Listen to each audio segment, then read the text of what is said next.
Hey, welcome back. I'm here with you on this lovely day.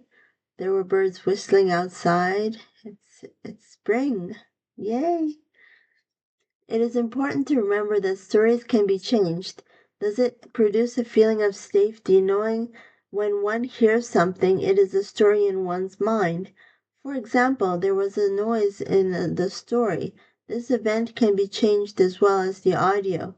When the background sound is taken into account, our visualization becomes more real. If a pen falls, is there the sound of it hitting the ground? If there was or wasn't is unknown to a limitless person. Everything is possible.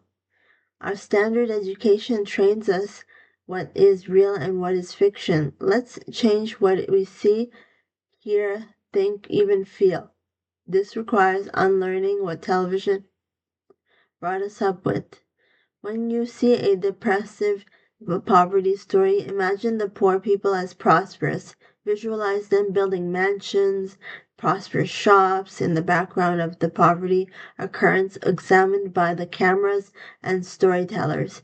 You are creating heaven in your life and others is as well. Everything is beautiful as it is. Nothing needs correction. Another point to examine is cleaning and cooking. These tasks someday will be done for me in heaven. Do you think that is actual? This requires disattachment if it is actual. You cannot mix greed and generosity. You are perhaps holding on to your objects in your mind rather than your Lord.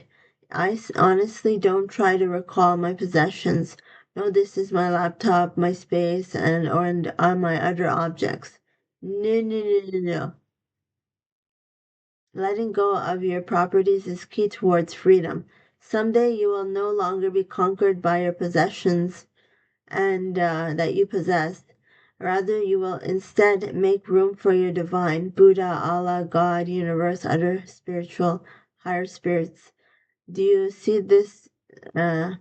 They will be your continual focus instead of your continual greed and their company and presence will be a new craving you will have, rather than your cell phone, for example. How, you wonder? Follow my videos.